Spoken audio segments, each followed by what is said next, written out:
Thanks for tuning back in. I'm Tommy Campbell, still bald, still in my basement, and admittedly relieved and thrilled to see Matt Gaetz doing what we all wish Fred Trump had done, pulling out. Now, the icing on the cake is that Gaetz already resigned from Congress and he said he will not be returning. Now, I'm not sure where he'll end up. There could be another role for him in Trump's ultra-white clown cabinet, or a position on Fox News, Max, OAN, or even Mike Lindell's network, where the pillow manufacturer gone mad is demanding Joe Scarborough and Mika pay him a visit. Seriously. How do you think this thing ends up, Mike Lindell? Yeah, and you know, you're exactly right. You know, and by the way, the two you mentioned there, Joe and Mika, they attacked me more than any other two journalists in history. It was relentless. The names they called it, and they attacked my pillow directly. They badmouthed my pillow directly. I mean, you talk about if I wanted to go defamation suits, if I, you know, I could have went after them. I'm going, you know what? It's just a heck with them. And I'll tell you. I could have gone after them. No, you couldn't have. This is like Jordan Peterson saying he was going to sue Trudeau for accusing him of being a Russian pawn. He quietly dropped that narrative because he is. Lindell can't sue Joe and Mika for defamation because defamation is still not a real thing. Like, defamation is what toddlers think firefighters do. Now, they just reported on all as crazy, and that's not wrong, but I do think it was wrong for Joe and Mika to go to Mar-a-Lago and make amends with Trump. Journalists shouldn't have to kiss the ring. That's pretty creepy, and based on the reaction, I don't think others will follow suit. But the information machine about Matt Gaetz' history is in full blow. Full blow is also what Don Jr. calls a Wednesday night. Keep making noise. He can resign, he can pull out, but he shouldn't escape this, and neither should the king of horrible judgment, Donald Trump. I mean, this was his first big pick. Even his Space Karen secret vice president said, Matt Gaetz has 3 critical assets that are needed for the AG role: a big brain, a spine of steel, and an axe to grind. He is the Judge Dredd America needs to clean up a corrupt system and put powerful bad actors in prison. Gaetz will be our hammer of justice. Nailed it, Elon. Gaetz is now closer to MC Hammer than the hammer of justice, okay? Not happening. Now, a word about his replacement, Pam Bondi, Florida's first female attorney general who served on Trump's legal team during his first impeachment trial in 2021. Most know her as the one that rescued a dog that had a family. Yes, she had a custody battle over a St. Bernard with a Hurricane Katrina family that lasted 16 months before she returned the pet to its actual family. This is the Beethoven sequel you don't want. What is with people in Trump's orbit and dogs? I mean, you have Noam shooting them, Bondi stealing them, George Santos, DeVolder, Katara, Goldberstein taking money from a dying dog's GoFundMe, and Laura Trump used Big Dog Ranch Rescue to spend $1.8 million on fundraising costs at Mar-a-Lago and Trump's golf course 18 Mile.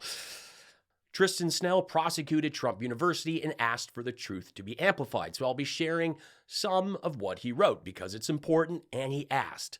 I filed our case against Trump University, the Trump Organization, and Donald Trump on Saturday, August 24th, 2013. It was a meticulously detailed case with victims' accounts fully corroborated by transcripts of recordings inside the Trump University seminars, finding $42 million in fraud. The case was headline news, getting nationwide attention.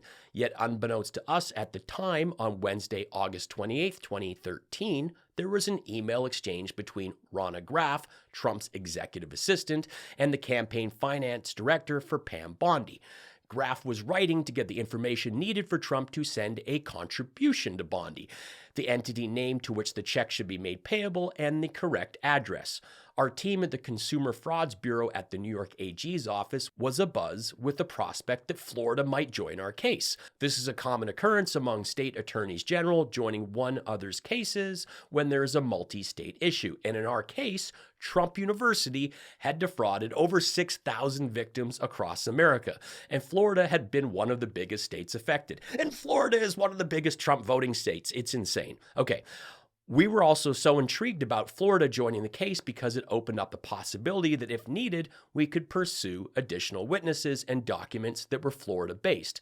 We had generally assumed that Bondi's team was not going to be helpful, and we had a wealth of evidence already, so we had not pursued targets in Florida, even though the majority of the instructors and the contractor that had created most of the curriculum materials were Florida-based.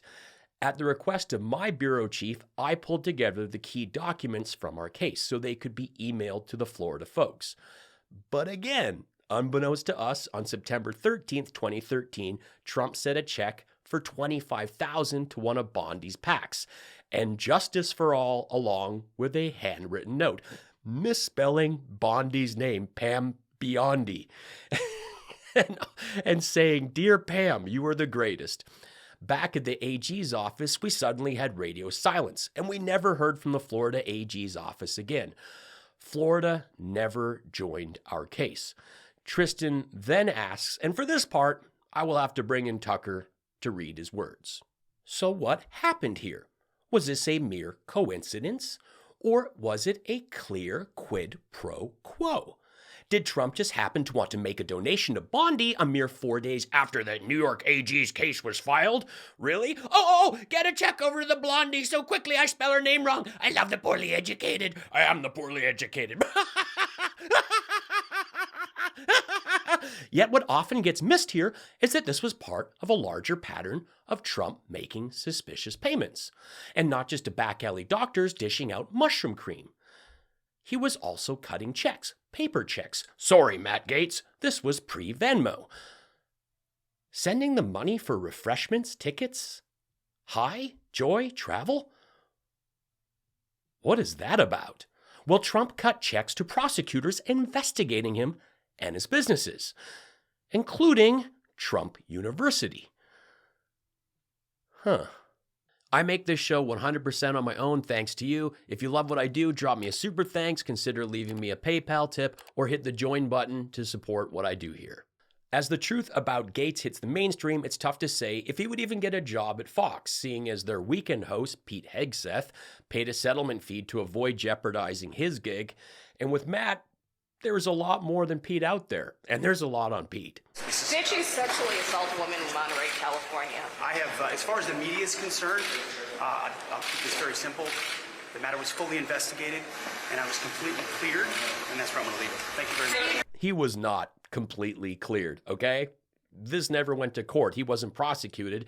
He entered into a settlement agreement that included an undisclosed monetary payment and a confidentiality clause. He cut a check, and now he's Trump's choice to oversee the Defense Department and act as the principal defense policymaker and advisor. He would be running an entity with over 3 million employees.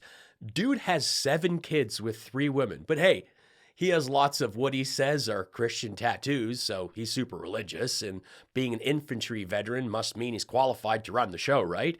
I mean, come on, this is like being a really good cook at the Olive Garden and then being promoted to run the intricate operations of a company with over 900 locations worldwide. Seriously, this wouldn't even work if it were a film plot. He was making unlimited pasta bowls on minimum wage plus tips and a half-price staff meal. Then one day, he woke up in charge of everything. This is like a military version of taking care of business, opportunity knocks in trading places, but the protagonist has a bit of a history with the ladies. A rapey one. The oldest president in history just got a little older. It's Joe Biden's birthday. The big 82 for the big guy. And Primetime would wish him a happy birthday, but we have rules here. Men don't wish men happy birthdays. The people complaining about cancel culture are now canceling happy birthday. Men don't say happy birthday. This is just ridiculous.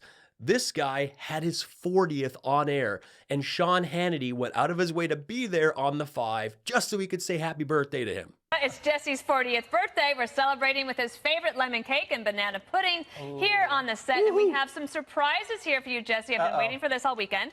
So let's get started. First up, in honor of you turning the big 4-0, let's take a look at some of your most humble and memorable moments on the 5. We taught you to be yourself and to seek the truth. Although we have continued to be baffled by this search. Baffled by this search. His parents are owning him in this birthday message. And we wanted Hannity to be here so that he could give you some advice for, what do you think for turning 40? Boy. I think Jesse should just be Jesse. Although I am learning some. Yeah, exactly. Let Jesse be Trump. No, let Jesse be Jesse. And thank you. It's his world. Don't forget. Here's the thing. I had no idea. Both your parents are liberals. Yes. And not just liberals, like hard left. Oh, and he's going to take this the wrong way. And you turned out normal. I did. So did his sons. I did. Well, I know your son. By the way, congrats. Ralph just got married. Anyway, happy birthday. Sounds great. Thank Advice. you, and thank you for that great video, and thanks, Sean, for being here. Happy birthday. Thank you, Kimberly. I love that Sean just found out that Jesse's parents are liberals. Like, this comes up often. It is a running thing on his show. Jesse is constantly owned by his mom. If Sean had watched a second of Water's World, he'd know that. But when I see Jesse now and his parents, it really makes me think of Family Ties. I would watch this show when I was like 7, and I mean, I wouldn't get the politics of it, but if you haven't seen it in years, find episode 1, find the pilot, and see like his public broadcaster dad and their Nixon lunchbox carrying kid. It's pretty wild. So yeah, Jesse was fine with the birthday wishes then, but not now. Also, gotta say, this was the start of Kimberly going full Guilfoyle. Early Trump days, hadn't latched onto the mushroom sword gum rubber yet. A free way to support me is by doing your regular Amazon shopping through my link in the description. That's it costs you nothing. Just gotta click here, and it helps me keep the show going. He quietly dropped the narrative. Lindell can't sue that narrative. Lindell can't sue Joe and Mika for I can't even say defamation. This guy says it every day. Machine about Matt Gaetz' history is in full blow. Full blow is also what Don Jr. calls a Wednesday night. It's a Wednesday. I don't even want to know what a Friday is called. But the information machine. Hello.